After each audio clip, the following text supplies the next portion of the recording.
హ్మ్. అయితే మీ పరంగా సక్సెస్‌ని డిఫైన్ చేయమంటే ఏంటి? డబ్బా? లేతే పేరా? లేతే సినిమాలు హిట్టేనా? లేతే ఏంటి మీ పరంగా సక్సెస్? నా పరంగా సక్సెస్ అంటే ఏంటంటే అన్న ఫస్ట్ థింగ్ పీస్. హ్మ్. నువ్వు పీస్ఫుల్గా ఉన్నావా, హ్మ్. అంటే నువ్వు నీలా ఉన్నావా, హ్మ్. గెలవడం ఎలా అయినా గెలుస్తావు అన్న. హ్మ్. నువ్వు నమ్మిన విధానం, నువ్వు నమ్మిన నా సిద్ధాంతాలతో, నువ్వు నమ్మిన ఎథిక్స్ వాటెవర్, దాంతో గెలవడం అన్నది కిక్ అన్నది నేను ఫీల్ అవుతా. హ్మ్. నా సక్సెస్ ఇది. నేను ఈరోజు నేను అనుకున్నట్టు, నాకు కావాలనుకున్నట్టు నా day బతుకుతున్నాను.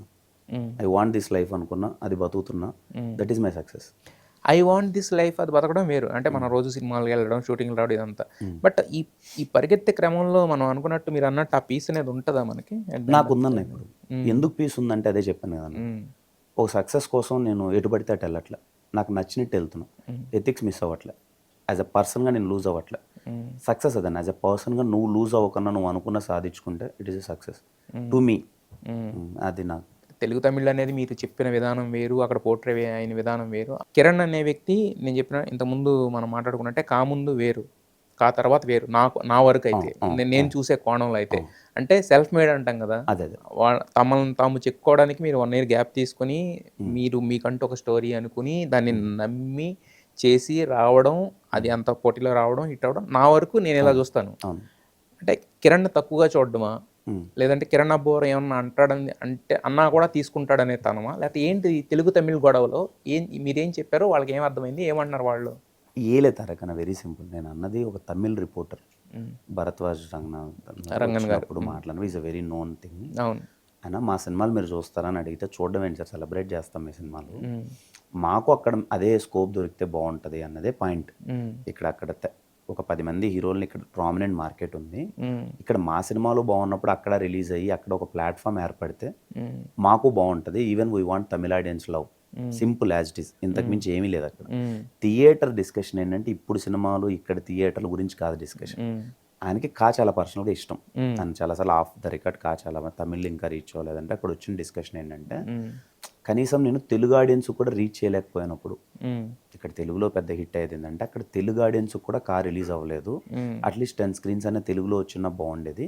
So we want Tamil audience love. మేము ఇక్కడ ఎలా అయితే లిటరల్లీ ఎంజాయ్ చేస్తున్నామో అక్కడ మాకు దొరికితే బాగుండు అన్నదే కంటెస్ట్ అంతే. హ్మ్. దాన్ని వేరే విధంగా పోర్ట్రేల్ అయిపోయింది, అంతకు మించి ఏం హ్మ్. లేదు. అయితే కంటెంట్ విషయంలో కూడా మన టేస్ట్, తమిళ్ వాళ్ళ టేస్ట్ వేరనిపిస్తుంది. ఎందుకంటే 'కుబేరా' అనే సినిమా ఇక్కడ హిట్. మ్మ్. అక్కడ ఫ్లాప్. మ్మ్. ఈ మధ్యన ఒక సినిమా వచ్చింది. ఇక్కడ డిజాస్టర్. మ్మ్. అక్కడ year one of the top grosser అంటున్నారు యాక్చువల్‌గా. ఆ. మీరెలా చూస్తారంటే తెలుగు అంటే తమిళ్ సినిమాలు కూడా మీకు చూసే మ్మ్. ఇది ఉంది. చెన్నైలో చేశారు కాబట్టి. అవును. సో, మ్మ్. తెలుగు తమిళ్‌కి ఏమన్నా గ్యాప్ ఉందా? బ్యారియర్ ఉందా ఇంకా? ఏమో అది ఎప్పటికి అర్థం కాని క్వశ్చన్ ధారకన్న. హ్మ్. అది ఎప్పటికీ తెలియదు. అంటే ఇప్పుడు నిజంగా తమిళ్లో కొన్ని హిట్ అయిన సినిమాలు ఇక్కడ మనకు హిట్ అవుతాయి, మనము చూస్తాము. హ్మ్. అలా ఏం తెలియదు కానీ మేబీ కొన్ని ఉంటాయి వాళ్ళకి హ్మ్. స్పెసిఫిక్గా ఇలాంటివి నచ్చవో లేకపోతే ఏమో ఉంటాయి కొన్ని. హ్మ్. అది తెలియదు, నాకు ఆ లాజిక్కే తెలియదు అసలు. హ్మ్. ఇక్కడ కుబేరా హిట్, హ్మ్. అక్కడ నాకు తెలియదు అసలు ఎంత ఆడిందో మీరు అంటుంటే. హ్మ్. నాకు ఎందుకో కూడా నాకు అది రీజన్లు మనకి ఎలా తెలుస్తుంది తెలియదు అది. హ్మ్. ఉమ్. అంటే నేనంటాం మీరక్కడ ఉన్నారు గాబట్టి తమిళ్ సినిమాలు అయి చూసేవాళ్ళు ఆళ్ళ ఉమ్. టేస్ట్ అంటే టేస్ట్‌లో డిఫరెన్సా? లేదంటే తెలుగుని ఎందుకు తీసుకోవాలనే థాటా? లేతే ఏంటిదది? ఇది ఇప్పటికీ అర్థం కాని క్వశ్చన్. హ్మ్. నిజంగా అర్థమైంది అనుకోండి అన్న, మనం హ్మ్. దాన్ని అడ్రస్ చేయొచ్చు. హ్మ్. అది అసలు ఎందుకో కూడా ఎవరికి తెలియదు. నేను కూడా ఆయన అదే అడిగింది. హ్మ్. మాకో తమిళ ఆడియన్స్ లవ్ దొరికితే బాగుంటుంది కదా అన్నది అడిగింది. హ్మ్. అది అది ఇంకా చూడు, ఇంకా అందరు ఇది చాలా పెద్ద డిస్కషన్ ఇది. అందరికీ అది తెలియాలంతే అది ఆన్సర్. యెస్. యెస్. అయితే ఈ పాన్ ఇండియా రిలీజ్ అనేది అంటే పాన్ ఇండియా రిలీజ్ అనే పేరు కోసమా?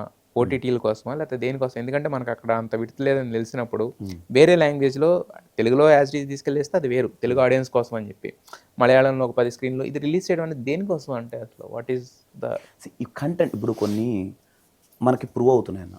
ఒక క్రేజీ కంటెంట్, ఒక కొత్త కంటెంట్ ఏదైనా ఉన్నప్పుడు హ్మ్. అన్ని లాంగ్వేజెస్లో రిలీజ్ చేస్తుంటే వర్కౌట్ అవుతున్నది మనం చూసాం. హ్మ్. లెట్స్ టేక్ కాంతార హ్మ్. పార్ట్ 1. హ్మ్. కొత్త కంటెంట్ ఏదో వచ్చిందని చెప్పి హిందీలో అన్ని లాంగ్వేజ్లు అంతా చూశారు. మనకు ఏం హోప్ వస్తుంది అప్పుడు? ఇప్పుడు కా ఉంది for example. I felt it's a something new. హ్మ్. క్లైమాక్స్ కొంచెం డిఫరెంట్గా ఉంటుంది, అందరికీ ప్రజెంట్ చేద్దామని అనుకున్నాం. ఇప్పుడు కేరామ్ ప్రయత్నించట్లేదు కదా. హ్మ్. Carrom is an entertainer. మన హ్మ్. తెలుగు పీపుల్కి ఎంటర్టైనర్, దే ఎంజాయ్. హ్మ్. అది ప్రయత్నిస్తాం. అరే ఇది ఉన్నప్పుడు వర్కౌట్ అవుతుందేమో హ్మ్. అందరికీ. హ్మ్. ఇప్పుడు next I'm doing some Ugadi రోజు హ్మ్. ఏది నేను చేస్తున్నా. హ్మ్. ఇట్స్ ఎ బడ్డీ కైండ్ ఆఫ్ ఒక చిన్న ఒక ట్రీట్మెంట్ అది. హ్మ్. అది చాలా ఆర్గానిక్గా అందరికీ నచ్చుతుందేమో అన్ని లాంగ్వేజ్ పీపుల్ కన్నా ఫీలింగ్. ఓకే. అలాంటి సినిమాలు ప్రయత్నిస్తాం అంతే. హ్మ్. ఏదో ఓటీటీ అనో ఇంకోటి నా వరకు అందరి హ్మ్. గురించి నేను మాట్లాడకూడదు కాబట్టి నా హ్మ్. వరకు నేను పోస్టర్లో అన్ని లాంగ్వేజెస్ అని వేసాను అంటే ఈ కంటెంట్ వాళ్ళకు కూడా నచ్చుతుందేమో, ఎస్. ప్రయత్నించొచ్చేమో అని ఒక చిన్న తపన అంతే. ఒకప్పుడు ఏంటంటే బాహుబలి వచ్చినప్పుడు అసలు మనకి ఆ పాన్ ఇండియా ఓడే తెలియదు. తర్వాత కొన్ని పెద్ద పెద్ద సినిమాలు వేసేవాళ్ళు. తర్వాత ప్రతి సినిమా అంటారు అది అక్కడ రిలీజ్ అవుతుందో లేదో కూడా తెలియదు కరెక్ట్గా. కొన్ని పెద్ద సినిమాలు కూడా జరుగుతున్నాయి యాక్చువల్గా ఈ మధ్యన అలాంటిది. సో మీ వరకు ఏంటంటే ఒక మంచి సినిమా కాన్సెప్ట్ ఏదైనా వచ్చినప్పుడు నా పోస్టర్లో అన్నది పడింది అని అంటే నేను ఎక్కడో ఈ కంటెంట్ అక్కడ కూడా నచ్చుతుందేమో నా కాన్ఫిడెన్స్తో ప్రయత్నిస్తాం. అది రిలీజ్ అవుతుందా అవ్వదా అన్నది రిలీజ్కి వచ్చే టైం వరకు క్వశ్చన్ అన్న. అక్కడ ఏ సినిమాలు ఉన్నాయి, అవుతుందా, పాసిబిలిటీ అనేది సెకండరీ థింగ్. బట్ ఫస్ట్లీ నాకు ఈ సినిమా అక్కడ రీచ్ అయితే బాగుంటుందేమో అని ఉన్నప్పుడు మాత్రం అలా ప్రజెంట్ చేస్తాను.